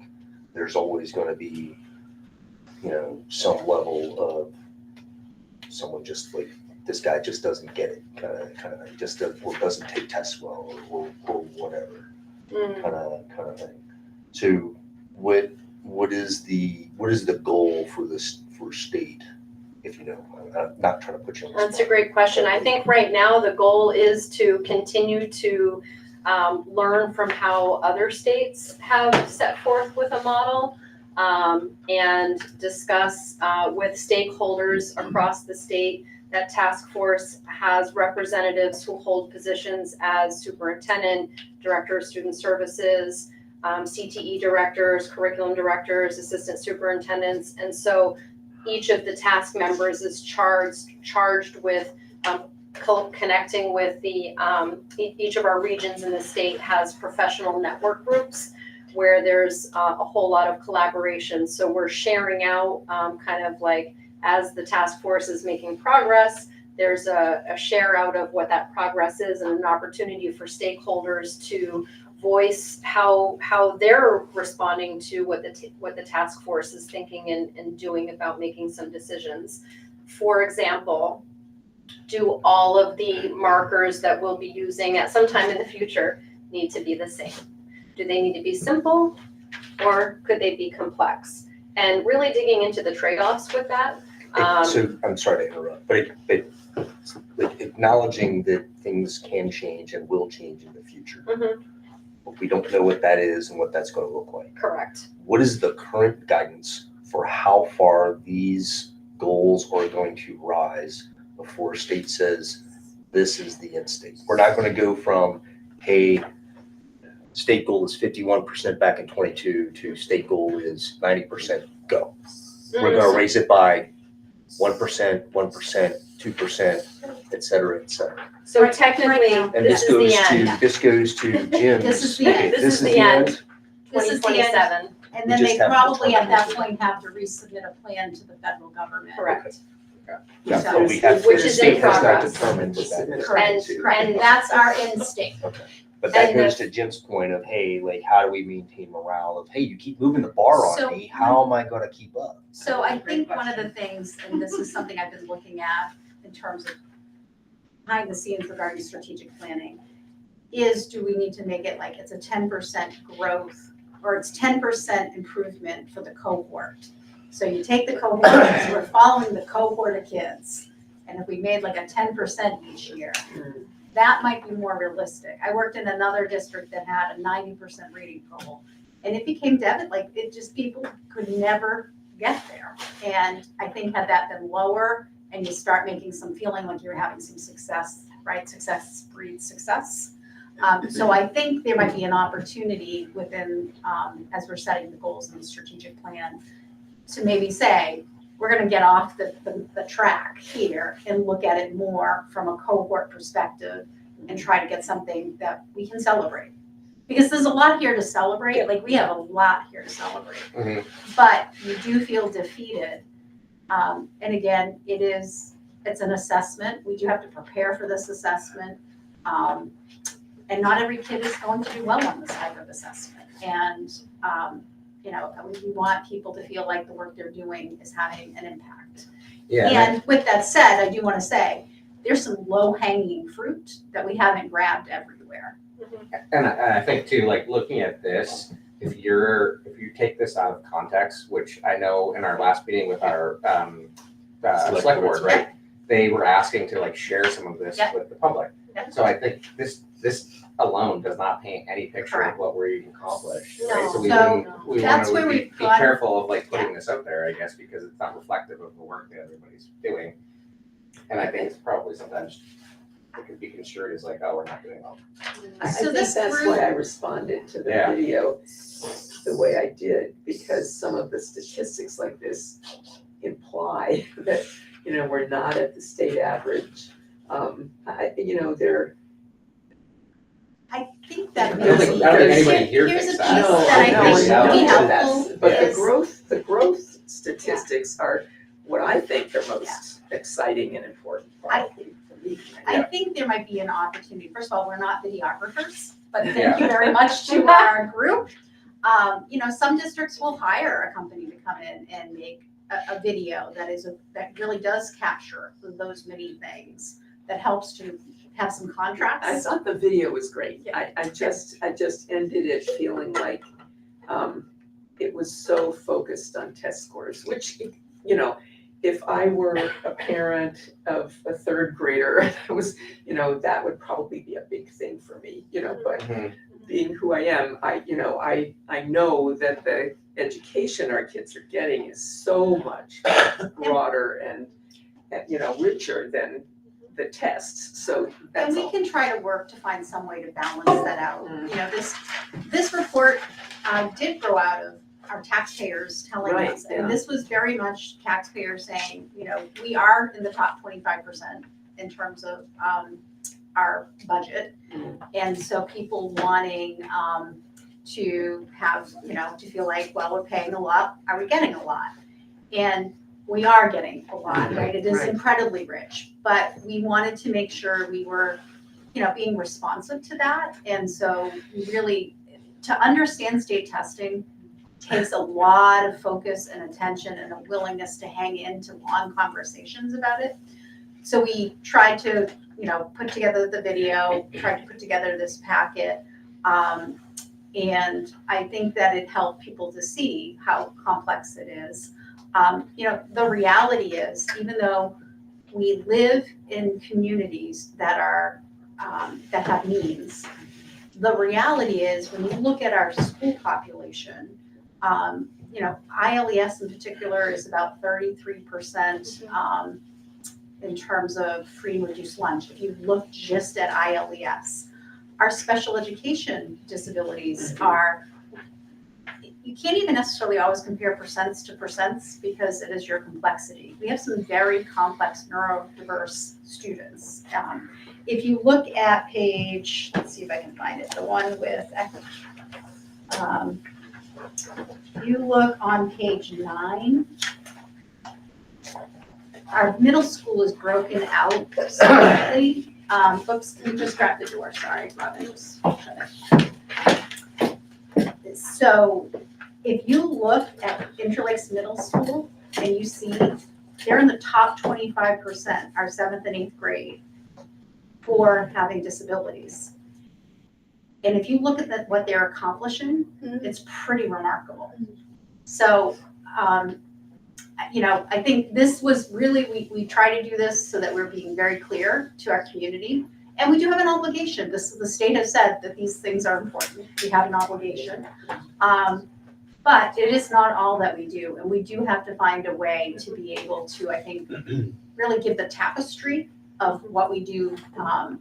Because we offer many things. There's a lot of growth. It's not just a score on a piece of paper. So we will work to try to do that. In fact, that page that you've drawn us to, that graph in particular, the quadrant that's highlighted, those are the districts. So each dot on this graph represents a district in the state of New Hampshire. So any district in that quadrant highlighted has a higher percentage of economically disadvantaged children. I'm sorry, I'm on disability, page 9, learners with a disability, and higher percentages of proficiency on ELA and math. And it's very similar to the graph that's on page 8. The difference on page 8 is that we're looking at the percentage of learners who are economically disadvantaged. So again, that quadrant that's being highlighted there, those are the districts who have greater needs than Interlakes and higher percentages of proficiency in our statewide assessment. If I had last year's booklet right here beside me and I could show it to you, I wish I did in this moment. I should have brought it. There's maybe a copy in the hallway, but this graph has probably a third of the dots in that highlighted quadrant as last year's did. So again, reinforcing the tagline of we are continuing to make consistent progress over time. And what the same is true for the graph on page 9. If we were to compare that quadrant to last year's quadrant, we would see significant reduction in other districts who are outperforming. So I think that's very important as well. That's important. And I think it's really important to say this is a full team effort. All our paraeducators, all our teachers, all our administrators, everybody is working for success for students incredibly hard on a daily basis. And we're gonna see it tomorrow, right? Yes, yes. Mary, these 8 and 9 are incredibly rich charts. They are. Wonderful. These need to be incorporated. My recommendation or whatever, like as we talk to Taxpayers, particularly the bottom of Yeah. 9. as we Yeah, go that- as we go into the Bottom of 9 budgeting has session, stars all around it. like We can certainly. these need More, to you want more stars? We could get more because stars. No, quite but frankly, a real and highlight of that. like Jim Gold said, star. this is the data people see on the State Department of Correct. Education website Correct. Correct. about Correct. Interlakes. Correct. And just like Jim said, it's like, whoa, we're really, what's going on here? Mhm. This is what's going on here. Correct. This is what's going on here. right? Like, Yeah. and show those over time, that I think would send a Yeah. very powerful message. And I really do want to commend Mrs. Papalardo and Mr. Parsons for helping to pull all that together and make that so apparent. And We I can do certainly- think, just to really underscore, the blue star at the bottom of page 9 is something that we should all be prepared to articulate to taxpayers, to concerned citizens, to people's parents, and say that, you know, people's perceptions of what this community is can be very skewed. And the data is the data. And this is, I think, an incredibly powerful insight, as you're saying. The only thing that I would change to that is instead of very few, put a number there. Don't tell me very few, tell me 5. We can certainly create a comparison, a historical comparison of last year's to this year's, if the board would like some additional materials that kind of complement and grow off of this, and I can certainly count the dots. I think it I don't would be You good know for how an important annual- that is, I think, this statement, that statement in a box in big bold print. Sure thing. No, Because the people who are I gonna, specifically remember go through this. comments at past district meetings. Yeah. People, I think you were alluding to, where someone said, we pay a lot of money for this district. And, my perception is that we should be performing at a higher level. And I think you can say, we all strive for that. And there are real challenges that may not be apparent to a casual observer who goes through our community and sees affluence and sees success and sees a lot less of the challenges. I mean, I think there's two parts, like you've alluded to the second part of that story. There's this sort of combination of skills and resourcefulness on the part of the teams in all of these schools, sort of creating this output, paired with all the things we've heard from the creation of these well-rounded individuals. Again, my 2 kids have both sort of been overwhelmed with the amount of options available to them. So this is too much, and so for our children, and that's a good thing to have. We talk about prioritization, but this combination of sort of a team sort of punching above their weight to get this kind of outcome, along with the sort of the molding of these well-rounded humans, I think is an awesome sort of twofer. I think it's a great story. Yeah. Sorry, I generated a lot Word of. brief. I think, sorry, one other point. You mentioned that we met with municipal leaders, and you mentioned Ms. Carney. That's great.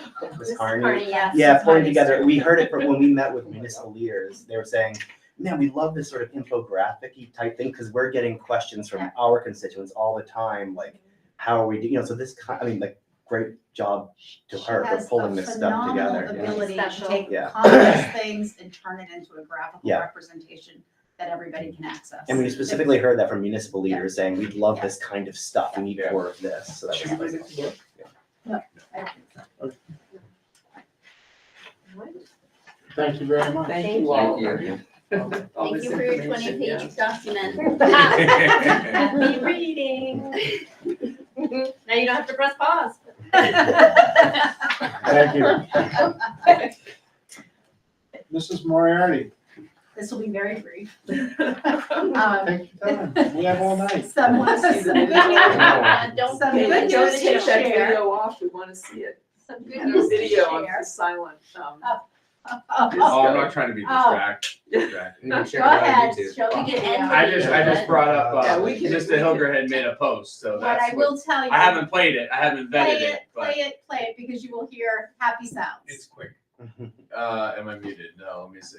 No, Charlie, this is a silent discount. volume is low. Let me turn it up just a hair. Feel free to.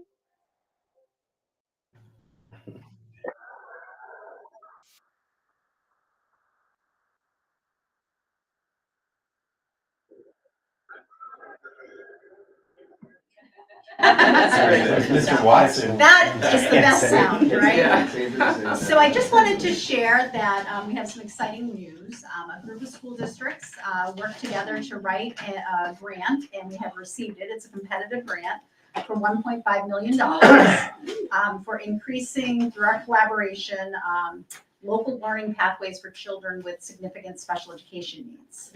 Now, these funds are directly tied to opening a public school charter school, which is different for us. We would be required to go through the approval process to become a charter school from the State Board of Education. As well as if we want our children to have priority, we would have to, through our legislative body, have them vote for us to become a public school charter. So that would be something probably at the annual meeting, that it would be a warrant article to do that. The interested school districts are going to be meeting next week with the New Hampshire Department of Education to better understand the process behind this application, what kind of timelines we're looking at, and also to discuss future financial sustainability commitments, because the $1.5 million is all about startup. So it would allow a year of planning to build the charter school, to train specialized staff, to help ready a facility. So those are all, that's all money that is about starting. It's a kind of like a business, like a startup piece. And then we have to figure out the sustainability, and will that be palatable to everybody? So it's an opportunity. I call it a joyous moment on a long journey. So $1.5 million for that. Congratulations. Well, That it's is so Team exciting. effort, team effort. And this is essentially an out-of-district placement within our So what area, the right? goal is to really have it so it's a local option Yeah. for students with significant special education needs. The goal would be whatever community it ends up that we are able to build in. We'll have some opportunities for, hopefully, between the charter school and the regular public school, to have some opportunities to interact, and hopefully over time get to a point possibly that students will return to their home school. But it will be very specialized staff. We are right now, as a Lakes Region group, going through a feasibility study that we did receive $30,000 from Crotched Mountain Foundation, which was very generous to complete that study. So that's underway to help us really better hone in on what are the needs. Like, all of us talk about the needs, but having somebody really study and look for commonalities and how we can get the most, gain from this option. And having it local, so children are not traveling a long way to get to programming, and very much having it be part of our school districts, so families also feel like they're still part of the school district. Please excuse me, I have to play dad taxi. Oh, good luck. Safe travels, Ed. So I feel so Ed, much gratitude for the tomorrow, efforts that you and the other 8:25, superintendents have done. Thank you. As I I'll said, be it's a there as soon choice. as I can. I've got a medical appointment, but Lot of I'll hurdles. be there as quick as I can. A lot of hurdles. So we're starting at high school, going to elementary school, then ending in Sandwich. Pretty good. Thank you. All right. Anything else, Mary? Okay. Any other business to come before the board this evening?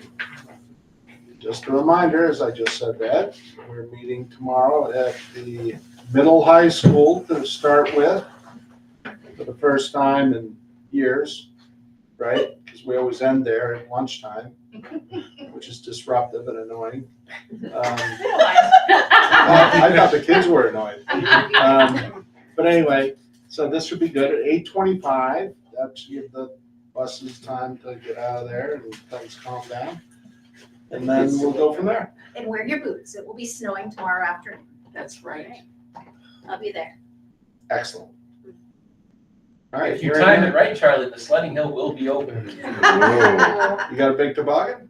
We'll take two together. Toboggan. That's a big. Now, I kind of feel it like. 42 L bean toboggan. Oh. Bring over. So, we're almost to the end of the year, folks. So Tuesday, January 13th at 4:00, we have a school budget work session.